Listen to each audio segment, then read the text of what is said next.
Okay, so we're going to explore a little bit on how we might, some of our possibilities of rigging this flour sack. Whenever you can get something done with a nonlinear deformer, especially if it's like more of a not one of your standard type rigs, so like a humanoid or a quadruped of some sort of animal, then it's worth exploring using all the alternative deformers. Let's just put it that way.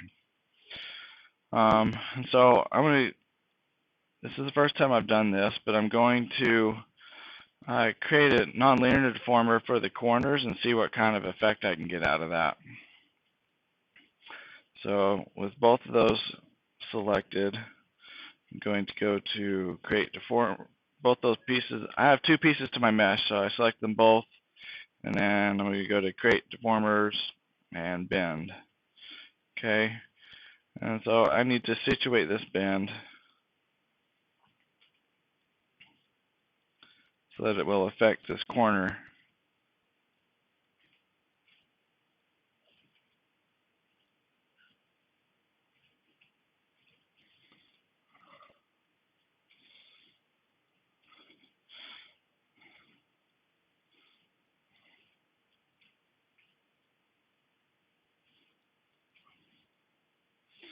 And then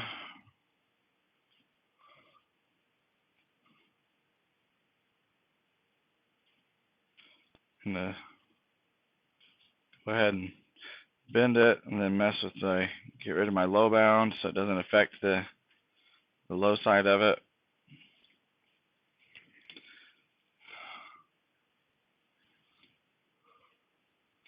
Okay, and then I can rotate it also and see if I feel like that's useful.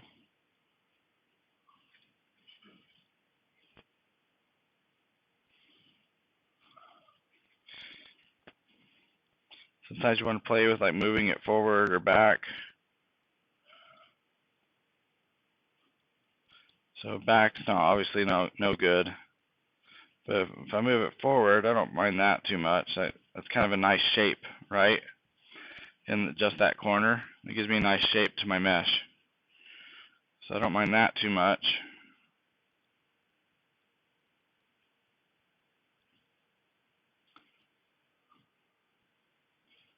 That one's not too bad, but it's not as exaggerated. So that might be kind of good. So what I'm thinking is, it's a possibility that we might be able to rig this entire character with just nonlinear deformers.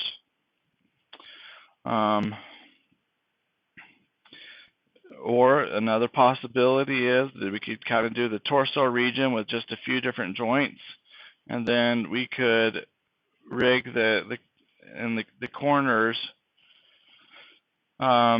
with nonlinears.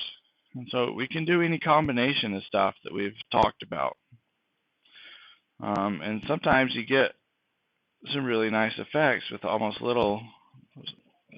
no effort. Now, if I'm going to use the bend to bend this corner around,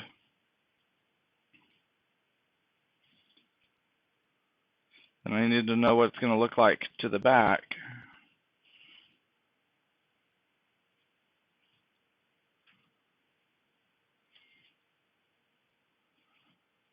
So here's a thought.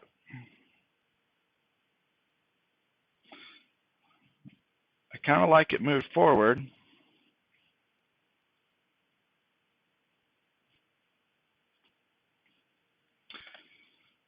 When it's bending forward, and I like it moved back when it's moved backwards.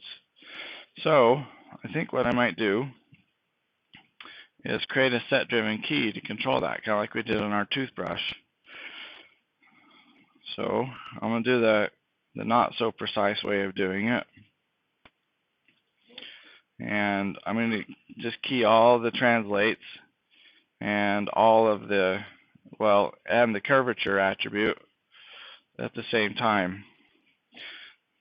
So with this, I need to select my bend. I need to have my bend handle selected and my bend. So to do that, I need to go to my hypergraph connections, and they're actually both selected right now. I just needed to verify that. And with that done, I can know that if I go to the animate, set driven key, set, they're both going to show up in here. Now I need to create some sort of driving attribute. So I'm going to create a NURBS circle that's going to be my main control. I may not end up keeping this as the main control, but I need to explore for now. Okay, so once that's been created though, I need to freeze the transformations on it, delete history on it before I actually use it as a control, and then I need to rename it to main underscore control. Okay, and then once that's done, I can click load driver. Actually, I need to add an attribute to it first. That's called, let's see, we'll call this the top left corner bend. Top left corner bend. Okay, and I don't know, maybe, yeah, I probably should put a minimum and maximum in there. With a minimum of 10, no, sorry, minimum -10, maximum of 10, default to 0 or unbent. Okay, and then we'll click OK, add that in there, and you'll notice that because I had already loaded my driver and my set driven key, it didn't update in there. So I need to reload it, and then it'll add my custom attribute in there, set driven key window. Okay, and with it set to 0, I'm going to go ahead and select the bend and the curvature and the custom attribute. So basically your selection needs to look like this, and then key. Okay, and then I'm going to go to my main control, and I'm going to do my negative bend first. And then I'm going to set my curvature attribute. So I'll need to rotate this first of all. So let me select my bend handle, and I need to rotate this on Y.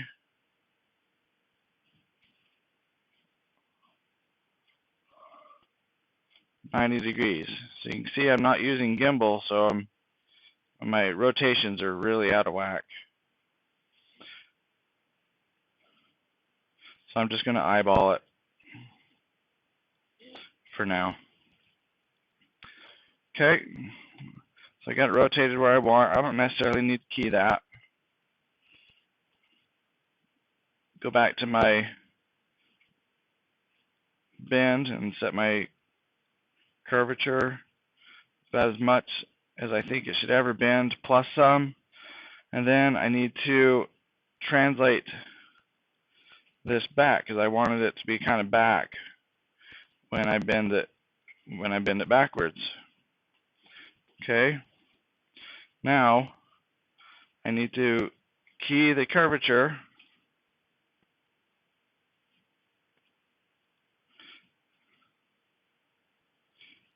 Okay, and now I'm not going to key the handle yet because I need to set my, I'll go ahead and key it. So I'm going to drive the translate values also with this custom attribute. So I'm going to key that, and then I'm going to set my top left quarter bend to 0.